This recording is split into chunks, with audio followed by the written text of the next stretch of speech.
मेरी जिंदगानी में आने की तमन्ना है तुझे, मेरी जिंदगानी में आने की तमन्ना है तुझे, मेरी जिंदगानी में ख्वाबों के सिवा कुछ भी नहीं। मेरी जिंदगानी में आने की तमन्ना है तुझे, मेरी जिंदगानी में ख्वाबों के सिवा कुछ भी नहीं। मेरे कमरे को सजाने की तमन्ना है तुझे, मेरे कमरे को सजाने की तमन्ना है तुझे, मेरे कमरे में किताबों के सिवा कुछ भी नहीं, मेरे कमरे में किताबों के सिवा कुछ भी नहीं। नमस्कार दोस्तों, स्वागत है आपका CRC के इस ऑनलाइन प्लेटफॉर्म पे। आज हम बात करने वाले हैं उत्तर वैदिक काल के एक महत्वपूर्ण बिंदु की, एक महत्वपूर्ण टॉपिक, विवाह के प्रकार। दोस्तों, हर एक एग्जाम के लिए बड़ा इंपॉर्टेंट है, हमेशा इससे क्वेश्चन और प्रश्न पूछे जाते हैं। विवाह के 8 प्रकार। जी दोस्तों, विवाह के 8 प्रकार हैं। उनमें से 4 प्रशंसनीय विवाह होते हैं और 4 निंदनीय विवाह होते हैं। प्रशंसनीय विवाह में ये विवाह का जो जिक्र है ना, ये मनुस्मृति में की गई है। विवाह का जो जिक्र है वो मनुस्मृति में 8 प्रकार के विवाह के जिक्र किए गए हैं, जिसमें से 4 प्रशंसनीय होते हैं और 4 निंदनीय होते हैं। 4 प्रशंसनीय और 4 निंदनीय विवाह होते हैं। तो जो प्रशंसनीय विवाह है उसको पहले हम देख लेते हैं बारी बारी से, उसके बाद हम निंदनीय विवाह को देखेंगे। ठीक है। मनुस्मृति में 8 प्रकार के विवाह का वर्णन किया गया है। 8 प्रकार के विवाह उल्लेखित है मनुस्मृति में। मनुस्मृति क्या है? हिंदू धर्म के एक ग्रंथ के रूप में इसे माना जाता है, मनुस्मृति को। ठीक है।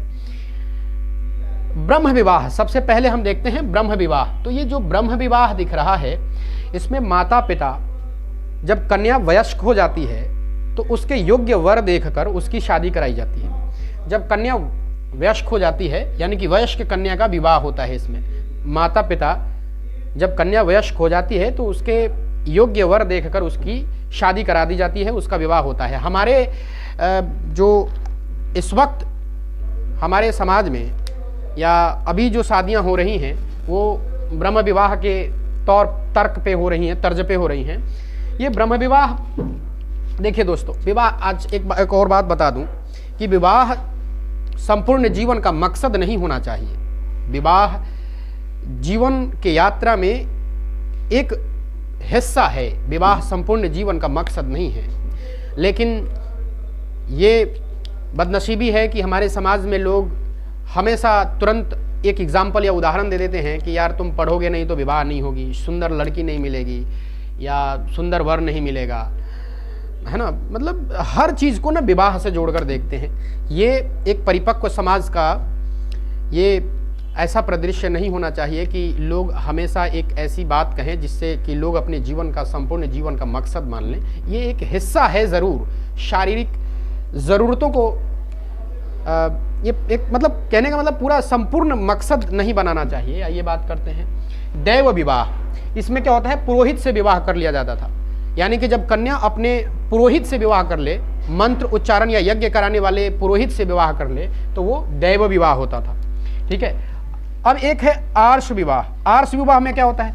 पिता द्वारा गाय या यज्ञ के बदले कन्या का विवाह करना। पिता द्वारा ही गाय या यज्ञ के बदले कन्या का विवाह करना ही क्या कहलाता है? ये कहलाता है आर्ष विवाह। ठीक है। अब है प्रजापत्य विवाह। प्रजापत्य विवाह का मतलब होता है कि वर, इसमें ना मतलब जो लड़का है वो कन्या के घर पे जाता है और पिताजी से कन्या का हाथ मांगता है। जब लड़का कन्या के लिए उसके पिता से बात करके और हाथ मांगता है तो वो क्या कहलाता है?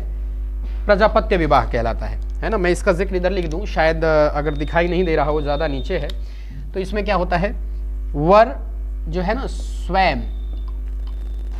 स्वयं कन्या का हाथ, वर स्वयं कन्या का हाथ पिता से मांगता था। वर स्वयं कन्या का हाथ पिता से मांगता था, तो वो क्या होता है? प्रजापत्य विवाह। अब आइए दोस्तों 4 निंदनीय विवाह का जिक्र कर लेते हैं। 4 निंदनीय विवाह में असुर विवाह प्रथम है। असुर विवाह क्या होता है?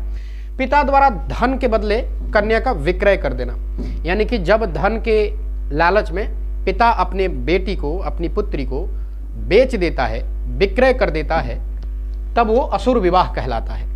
तो निंदनीय विवाह है, ये निंदनीय माना भी जाना चाहिए, क्योंकि बेटी, हमारे शास्त्रों में ये भी वर्णित है कि बेटी प्रकृति का स्वरूप होती हैं और बेटियों के लिए ही, बेटियों से ही इस सृष्टि की रचना है और वही निर्माता और निर्देशक है इस जगत की। असुर कन्या का विक्रय करके और पिता ही धन के बदले विक्रय कर देता था। गंधर्व विवाह प्रेम पूर्वक या कामुकता से वशीभूत होकर यह विवाह होता था, मतलब शारीरिक इच्छाओं को पूरी करने के लिए यह विवाह होता था, इसलिए निंदनीय विवाह होता है। गंधर्व विवाह प्रेम पूर्वक या प्रेम से वशीभूत होकर यह विवाह होता था। पैशाच क्या होता है?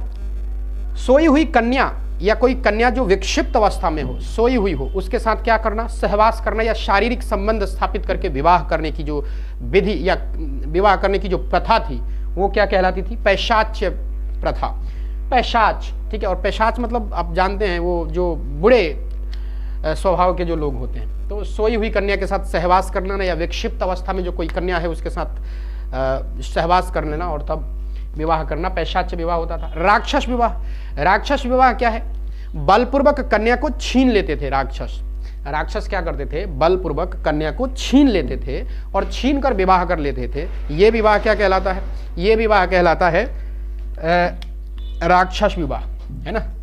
राक्षस विवाह बलपूर्वक कन्या को छीनकर। अब एक बार रिवाइज कर लीजिए फटाफट। विवाह के 8 प्रकार होते हैं उत्तर वैदिक कालीन में। मनुस्मृति में 60 प्रकार के विवाहों का वर्णन है।